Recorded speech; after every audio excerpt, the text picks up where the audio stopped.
Rogers, who is right over here. A little bit about me. I'm born and raised in San Antonio, and was here most of my life. I did move away in high school, moved to Alabama, which is where I met Lane, and we stayed there through high school, through college, went to Auburn University, and then came back here in 2000. And I come from a family of entrepreneurs. I don't know if y'all heard in town of Gary Pools or Zars Pools. Those are both my family, and I think it was just in my blood to get out and do my own thing. So Lane had started in real estate in 2002, and I followed in 2003.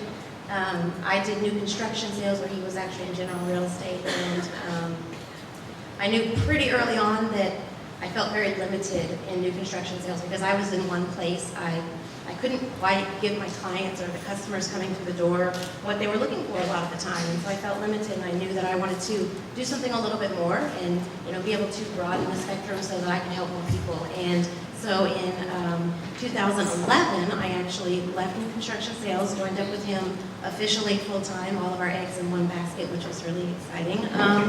But we started branding Zars and Rogers Realtors and spent a couple years just really focusing on our systems and trying to get our brand out there because we were a completely unknown brand in San Antonio. And so, we did that for a couple of years. Obviously, we were still practicing in real estate too, so that we could pay the bills and do everything we needed to with that. But a couple of years into it, we started bringing on agents, and we've got a team of nearly 60 now. So.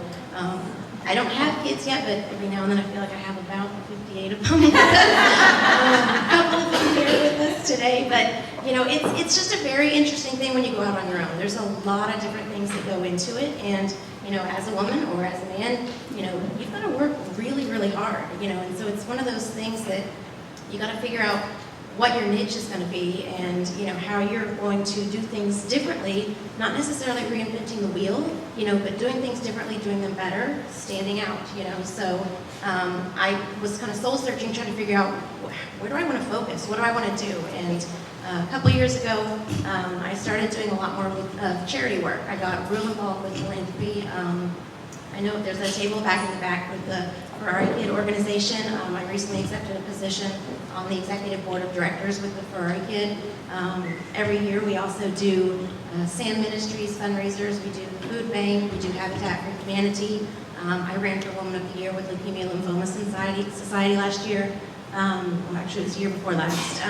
But I found myself in a position with the company where I had a platform, so I could get out there and I could, raise awareness for these things, and I could help raise funds, and I could, bring people together just by other things that we were doing, and then help someone else. And that ultimately led me to where I think kind of my aha moment was with what I wanted to do, and it was I wanted to make other people successful. So I wanted my success to come from making other people successful.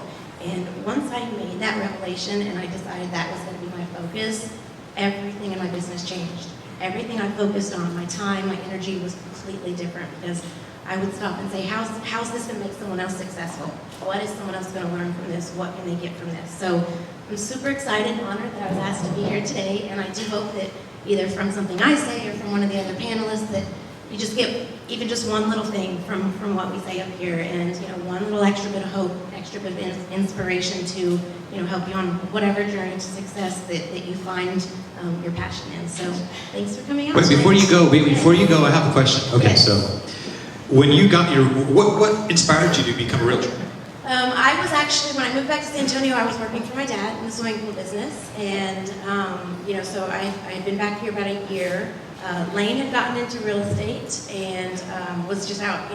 It was more of a I didn't want a ceiling. I didn't want a ceiling where I was. I wanted to, that every effort or everything that I went out and did was going to just raise, whatever it was I was doing or whatever else I was, striving for that much more. So I didn't want to feel like I had a ceiling, and I wanted to make a difference, and I think just that knowing that I didn't have, to stop, and knowing that if I got up, if I spent one more hour every day doing something, or if I made one more call or did one more thing, that it would exponentially grow whatever I was working on. So it was just a drive and a passion to get out and take it as far as you can take it. So that's awesome. I have to tell you, she just said something that I find awe-inspiring, something you don't hear every day. I want my success to be built on making other people successful. That's the kind of quality people that we need to surround ourselves with. Thank you very much for being a part of this. Don't forget, write your questions down. We'll be picking those up later to if you have a specific question for Patricia. Patricia, with real estate, I'm sure it's totally different. Well, it's different. Real estate is one of the industries you actually do have a lot of females working in, and so it can be a little bit different. I know when I was starting off, when I was in new construction, I dealt with a lot of subcontractors and superintendents and things like that. And at the time, I was mid-20s. I was 25 when I started, so I got referred to as little girl a lot. So you just take it, you move on. But I think in business, with anything, people want to do business with people that they know, like, and trust. So you've just got to overcome those things, So obviously you do what you can to get in front of them, so you then know each other. Hopefully that, you can find that you're in a position where you can make them like you. Can't make everyone like you, but once you've overcome that, then you simply just have to show them that you've got the knowledge, skills, and resources to get the job done for them, show them that they can trust you, and then you can overcome it. So. I think just adding to that a little bit, obviously, as far as knowing your worth, make yourself worth more. Spend your time studying, learn more, and then when you can take what you know and make them understand that you know that, they then see that you're actually worth that. I like that. I like that. The next question There you is go, Jonathan. directed for Patricia Zars. And this is a good one. This is one that I would have written this. What are some of the tools or strategies you use to overcome procrastination?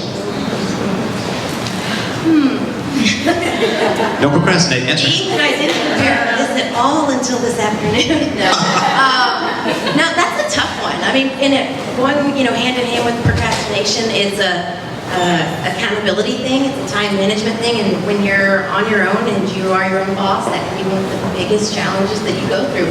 Is you're responsible for what you do. So you want to hit the snooze button at your time? Do you want to get up and get your stuff done? So overcoming procrastination is just, I think it's kind of it's one of those things you just have to develop, just like a habit. You have to break it. You know what I mean? So procrastination's a bad habit. And so if you just enough times remind yourself why you're doing what you're doing, force yourself to get up, force yourself to go on, force yourself to go, one more step, whatever it is you're doing, then you realize that by not procrastinating, you can exponentially get farther and farther, and then it just becomes, it's an opportunity cost. You don't want to lose it, and so you know that by not procrastinating, you're just going to get that much farther in whatever you're doing. So it's conditioning. So. Cool. What advice were you given that made you successful? If I had to pick one thing, it would probably be once I was told, trust the invisible results, because there is so much that you do when you're on your path to success or when you're working your day-to-day, and you don't see results right away. And so many people stop and they try to switch gears and try to do something else where they just don't see it through far enough. And you gotta trust the process. You gotta believe that the process is gonna work, and trust that everything that you're doing is adding up and that you're going to see results from it. They say that typically, the results you're seeing today is a direct result of what you were doing 3 to 6 months ago. So just stay on your track, and trust that what you're doing is working, and stick with it, and then you will see results. So That's great. I would think my biggest challenge, I don't know, in the beginning, and I hit on it a little bit before, going out on I say my own, I was with my husband, but we were on our own.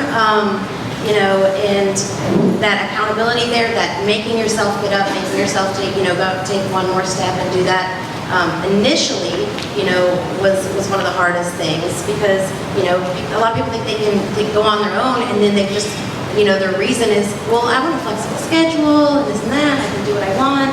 But if you're not really, focusing on what your why is, and realizing that you've got to work very, very, very hard to do it, you're not going to get there.